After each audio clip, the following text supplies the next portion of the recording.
అందరికీ నమస్కారం. Welcome to my channel. ఈరోజు వీడియోలో మనం ఇది సత్యం అనే ఒక అందమైన కథను గురించి తెలుసుకుందాం. ఈసారి పండక్కి పిల్లలెవరికి ఫోన్ చెయ్యకండి. నేను చాకిరీ చెయ్యలేకపోతున్నా. మీరు కూడా రిటైర్ అయిపోయున్నారు. ఖర్చులు తట్టుకోవడం కష్టం కదా. అయినా పిల్లలందరికీ పెళ్ళిళ్ళయ్యి 10 ఏళ్ల పైనే అయ్యింది. ఏమీ అనుకోరులేండి అంది జానకమ్మ తన భర్త సుందర్రామయ్యతో. సుందర్రామయ్య ఎటూ చెప్పకుండా మౌనంగా ఉండిపోయాడు. ఏం చేస్తాడు? ఇంటి యజమాని కదా. ఏ నిర్ణయం తీసుకున్నా మాటలు పడేది ఆ ఇంటి యజమాని కదా. సుందర్రామయ్యకి కూడా అదే అనిపించింది. రమారమి 65 ఏళ్ల వయసు దాటింది జానకమ్మకి.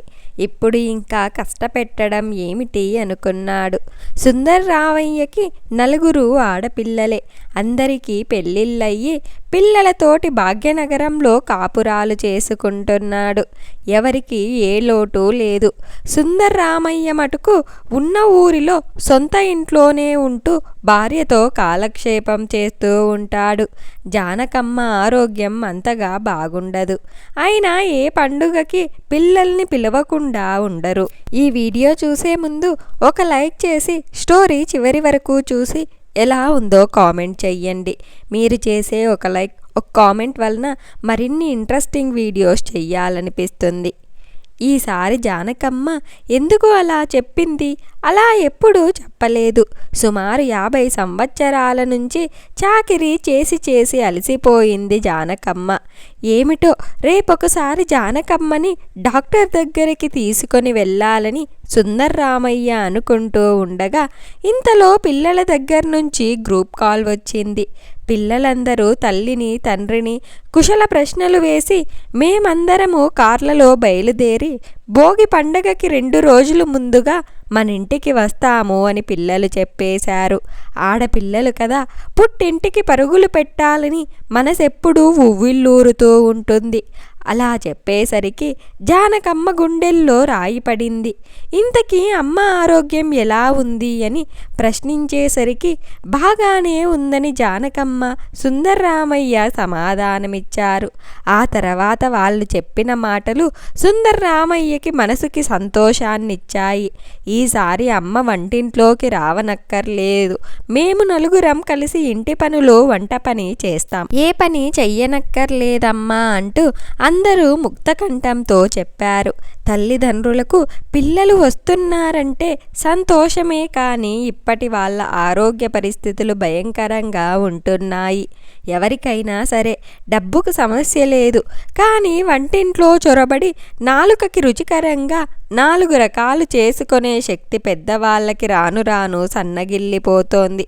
ముఖ్యంగా యువతలో ఈ శక్తి అసలు లేదనే చెప్పాలి. అందుకే హోటళ్ళకి అంత గిరాకీ. సుందర్రామయ్య ఇలా ఆలోచిస్తూ ఉండగానే జానకమ్మ గారు 4 అమ్మాయిల పిల్లలు భర్తలతో కలిసి పండుగ ఎల్లుండి అనగా ఆ సాయంకాలానికి కార్లలో భాగ్యనగరం నుండి వచ్చారు. ఆ వృద్ధ దంపతులు పిల్లలందరినీ సాదరంగా ఆహ్వానించి కుశల ప్రశ్నలైన తర్వాత మీరు స్నానాలు చేసి రండి, టిఫిన్ రెడీ చేస్తానంటూ వంటింట్లోకెళ్ళింది జానకమ్మ. సుందర్రామయ్య చేతి సంచి పట్టుకొని జానకమ్మ వెనకాలే వంటింట్లోకెళ్ళాడు. ఎప్పుడూ లేనిది మీరు వంటింట్లోకొచ్చారేమిటి అంది జానకమ్మ. సుందర్రామయ్య ఏమీ మాట్లాడకుండా సంచిలో నుంచి టిఫిన్ ప్యాకెట్లు తీసి ప్లేట్లో పెట్టడం ప్రారంభించాడు. అదేమిటి, నేను పక్కింటి సుబ్బారావన్నయ్య చేత టౌన్ నుండి దోసల పిండి తెప్పించాను. వేడివేడిగా దోసలు వేసి పెడదామని రెడీ చేస్తున్నాను అంది జానకమ్మ. హుష్, మాట్లాడకు అన్నట్టు నోటి మీద వేలేసుకున్నాడు సుందర్రామయ్య. స్నానాలు చేసి వచ్చిన పిల్లలు ఆకలి మీద ఉన్నారేమో. జానకమ్మ పెట్టిన టిఫిన్ చాలా బాగుందంటూ మెచ్చుకొని తినేసి మారు మాట్లాడకుండా గదుల్లోకి వెళ్ళిపోయారు. గదిలోకి వెళ్లే ముందు అమ్మ నువ్వు ఏమీ చెయ్యకు, మేము తొందరగా లేచి వంటింటి పనులు చూస్తామంటూ చెప్పారు జానకమ్మ పిల్లలు. ప్రతిరోజు ఉదయం 5 గంటలకే లేవటం అలవాటు సుందర్రామయ్యకి. అలా లేచి వీధిలోనే అటూ ఇటూ నడుస్తున్న సుందర్రామయ్యకి 6 గంటలైనా జానకమ్మ లేవకపోవటం, పిల్లలు లేచిన అలికిడి లేకపోవటం వల్ల ఏం చెయ్యాలో తెలియక వంటింట్లోకెళ్ళి కాఫీ కలుపుకొని హాల్లోకొచ్చి తాగడం ప్రారంభించాడు. వంటింట్లోంచి వచ్చిన చప్పుడు చూసి జానకమ్మకి మెలకువ వచ్చి మొహం కడుక్కొని స్నానం చేసి వచ్చేటప్పటికి 7 గంటలయ్యింది. ప్రతిరోజు ఉదయం 8 గంటలకల్లా టిఫిన్ తినేయడం సుందర్రామయ్యకి అలవాటు. ఒక్కసారి పిల్లల గదుల్లోకి తొంగి చూసి జానకమ్మ తదుపరి కార్యక్రమం మొదలుపెట్టి వంట కూడా పూర్తి చేసింది. అప్పటికి ఉదయం 10 గంటలయ్యింది. అమ్మ సారీ మెలకువ రాలేదంటూ జానకమ్మ పెద్ద పిల్ల, ఒళ్ళంతా అలసిపోయిందంటూ రెండో పిల్ల, రాత్రి నిద్ర పట్టలేదంటూ మూడో పిల్ల, ఇంకా నిద్ర సరిపోలేదంటూ ఆఖరి పిల్ల ఏవేవో చెబుతూ తల్లి మెడ చుట్టూ చేతులు వేసి గట్టిగా కౌగిలించుకున్నారు. ఇంకేముంది, తల్లి మనసు కదా. పిల్లలంతా స్నానాలు చేసి వచ్చేటప్పటికి 12 అయ్యింది. అమ్మ ఇంకా ఏకంగా భోజనం చేస్తామంటూ పిల్లలు చెప్పిన మాటకి సరే అని చెప్పి జానకమ్మ అందరికీ కాఫీలు పెట్టించింది. కాఫీలు తాగేసిన పిల్లలు ఎవరి మొబైల్ వాళ్ళు పట్టుకొని కూర్చున్నారు. ఇంకేముంది, వాట్సాప్లు, ఫేస్బుక్లు, వాటితోటే కాలక్షేపం. ఎంతసేపు ఫోన్లో ఎవరితో మాట్లాడతారో తెలియదు. గంటల తరబడి మాటలు. పుట్టింటికి వచ్చిన వాటితోటే కాలక్షేపం. ఇన్నాళ్ళు ఒంటరిగా ఉన్న తల్లిదండ్రులు పిల్లలతో కాలక్షేపం చేయాలని ఎన్నో కలలు కంటారు. ఎన్నో కబుర్లు చెప్పాలని అనుకుంటారు. మనవలతోటి ఆడుకోవాలని అనుకుంటారు. ఏమి లాభం, పరిస్థితి అంతా చెయ్యి దాటిపోయింది. ఇంకేమిటి కబుర్లు అంటూ పిల్లలు 2-3 సార్లు పలకరించినా ఇంకేమీ లేవమ్మా అంటూ పిల్లలు చెప్పిన సమాధానానికి జానకమ్మ ఒళ్ళు మండిపోయింది. ఆ మొబైళ్లలో మాట్లాడుకోవటానికి బోలెడు మాటలు వచ్చి వీళ్ళకి మనతో మాట్లాడటానికి సంగతులు లేవంటారు. ఊరు నుండి వచ్చి అప్పుడే 1 రోజు అవుతోంది. ఒక మాట లేదు, మంతీ లేదు. ఏమిటో ఈ పిల్లలనుకొని ఎంతసేపటికి పిల్లలు భోజనానికి రాకపోవటంతో ఆ దంపతులిద్దరూ భోజనాలు చేసేసి ఎవరి గదిలోకి వాళ్ళు వెళ్ళి 1 గంట సేపు పడుకొని వచ్చి జానకమ్మకి పిల్లలు అప్పుడు అన్నం తింటూ కనిపించారు. అప్పుడు టైం చూస్తే 3 గంటలయ్యింది. అలా ఆ రోజు గడిచిపోయింది. ఒకప్పుడు పండక్కి వచ్చిన పిల్లలందరితోటి కలిసి ఒకేసారి భోజనాలు చేసేవారు. కాలం మారిపోయింది. పిల్లల టైమింగ్లు మారిపోయాయి. ఆరోగ్య పరిస్థితులు సహకరించక పెద్దవాళ్ళు ఆఫీస్ టైమింగ్లో అలవాటై పిల్లలు తమ దినచర్యని మార్చుకోలేకపోతున్నారు. ఎవరికి వారే యమునా తీరే అన్నట్టుందిప్పుడు. కలిసిమెలిసి కబుర్లు చెప్పుకుంటూ భోజనాలు చేస్తే ఆ ఆనందమే వేరు. కాలం ఎవరి గురించి ఆగదు. తన పని తాను చేసుకుని పోతూనే ఉంటుంది. అలాగే భోగి పండుగను కూడా తీసుకొచ్చేసింది. అతి కష్టం మీద పిల్లలందరినీ పెందలారే లేపి తలంటంటి భోగి మంట వేయించింది జానకమ్మ. అక్కడి నుండి భోగి పండుగ శుభాకాంక్షలు చెప్పడాలతో మధ్యాహ్నం వరకు పండగ గడిచిపోయింది. వంటిల్లు మాటే పిల్లలు మర్చిపోయారు. జానకమ్మ మటుకు పిల్లలందరికీ ఏ లోటు లేకుండా తన బాధ్యతంతా సంపూర్తిగా నెరవేరుస్తూనే ఉంది. మధ్యాహ్నం నుంచి భోగి పండ్ల పేరంటాలతో కాలం గడిచిపోయింది. పేరంటానికి పిలిచిన వాళ్ళని పలకరించకుండా పిల్లలకి రకరకాల ఫోజులలో ఫోటోలు తీయటంతోటి కాలక్షేపం చేసేశారు జానకమ్మ ఆడపిల్లలు. ఆ రోజు రాత్రి పిల్లలు ఎప్పుడు పడుకున్నారో తెలియదు కానీ చాలా సేపటి వరకు గదులలో లైట్లు వెలుగుతూనే ఉన్నాయి. మర్నాడు తోటలు, దొడ్లు, కాలువలు చూసి వస్తామని బయలుదేరిన వాళ్ళు మధ్యాహ్నం 2 గంటలకు వచ్చారు. పిల్లలు ఎప్పుడు వస్తారో తెలియక వాళ్ళు వచ్చే వరకు ఉండలేక ఆ వృద్ధ దంపతులు భోజనాలు చేసేసి హాల్లో కూర్చున్నారు.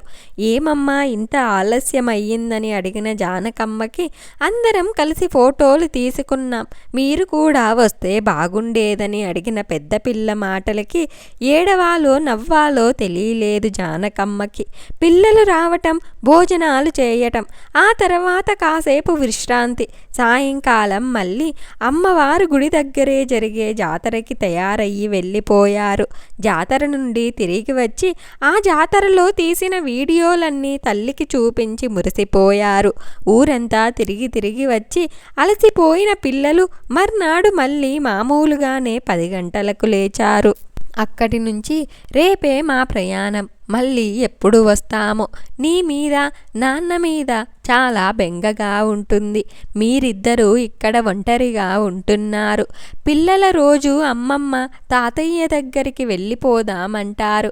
అటు పెద్ద పిల్ల చెప్పిన మాటలకి జానకమ్మకి నవ్వొచ్చింది. పుట్టింటికొచ్చినప్పుడు కనీసం 1 గంట సేపు కూడా తల్లిదండ్రులతో మాట్లాడలేదు. మళ్ళీ కబుర్లు చెప్తున్నారు అనుకుంది జానకమ్మ. పుట్టింటికి వచ్చినప్పటి నుండి పిల్లల ప్రవర్తన గమనించిన జానకమ్మ, ఏమో పెద్ద పిల్ల, మీరిక్కడికి వచ్చిన తర్వాత మీ అత్తగారికి మామగారికి పండగ శుభాకాంక్షలు చెప్పారా అని అడిగిన ప్రశ్నకి అక్క చెల్లెళ్ళందరూ తప్పు చేసిన వాళ్ళలా తలదించుకున్నారు. మీ మొగుళ్ళు మంచివాళ్ళు కాబట్టి సరిపోయింది. మీరు పెద్దవాళ్ళైపోయారు, బాధ్యతాయుతంగా ప్రవర్తించాలి. ఎంతసేపు ఆ టూర్లకి వెళ్ళి ఆ సెల్ ఫోన్లు పట్టుకొని కాలక్షేపం చేస్తున్నారు. ఇది మంచి పద్ధతి కాదు. పండగలకి పబ్బాలకి అత్తవారింటికి కూడా వెళ్ళి వాళ్ళతో కూడా కాలక్షేపం చేసి రావాలి. మనవళ్ళంటే వాళ్ళకి కూడా సరదాగా ఉంటుంది కదా. మా మీద నిజంగా ప్రేమ ఉంటే మీరు వచ్చేటప్పుడు మీ మొబైల్ ఫోన్లు కెమెరాలు తీసుకురాకండని చెప్పిన జానకమ్మ మాటలతో పిల్లలు తాము చేసిన తప్పేమిటో అర్థమయ్యింది. పండుగలకు వచ్చే పిల్లల కోసం ఎన్నో కళ్ళతో ఎదురు చూస్తూ ఉంటారు తల్లిదండ్రులు. వాళ్ళు రాగానే ఇల్లు కలకలలాడుతూ ఉంటుందని, ఎక్కడ లేని సందడి ఉంటుందని, ఎన్నో కబుర్లు చెప్పుకోవాలని ఆశపడతారు. కానీ ఈ మధ్యకాలంలో ఆ పరిస్థితి కరువైపోయింది. ఎవరి మొబైల్ వాళ్ళు పట్టుకొని కూర్చుంటున్నారు. ఫోటోలతోటే జీవితమంతా గడిచిపోతోంది. అంతకంటే పండగ ఆనందం ఇంకేమీ లేదు. పండుగ నాడు చెయ్యవలసిన పనులేమిటి, మన సాంప్రదాయం ఏం చెప్పింది అని ఒకరు కూడా ఆలోచించట్లేదు. ప్రతిరోజులాగే ఆ రోజు కూడా మొబైల్ ఫోన్ పట్టుకొని కూర్చుంటే పండక్కి మామూలు రోజుకి అర్థమేముంది? మనిషికి మధ్య దూరం పెంచుతుంది ఈ యంత్రం. అనవసరపు ఆలోచనలు రేకెత్తిస్తోంది. ఎక్కడ లేని అనవసరపు విజ్ఞానాన్ని చెబుతోంది. మార్పు సహజమే. కాలంతో పాటు మనం కూడా మారాలి. కానీ మన హద్దులు, మన సాంప్రదాయాలు మనం మర్చిపోకూడదు. ఏదో మొక్కుబడిగా పండుగలు చేసుకుంటున్నామని తల్లి చెప్పిన మాటలు నిజమే అనిపించాయి పిల్లలకి కూడా. అమ్మ ఆవేదన అర్థమయ్యింది పిల్లలకి. చేసిన తప్పేమిటో అర్థమయ్యింది. ఈ లోకంలో జానకమ్మ లాంటి తల్లులు కరువయ్యారు కదా. ఇలా ఈ కథ ఇంతటితో ముగిసింది. ఇంత మంచి కథను మనకు అందించిన వెంకట సుబ్బారావు గారికి ధన్యవాదాలు. నా వీడియో కనుక మీకు నచ్చినట్లయితే ఒక లైక్ చేసి స్టోరీ ఎలా ఉందో కామెంట్ చేయండి. నా ఛానల్ ఇంకా సబ్స్క్రైబ్ చేసుకోకపోతే వెంటనే సబ్స్క్రైబ్ చేసుకోండి.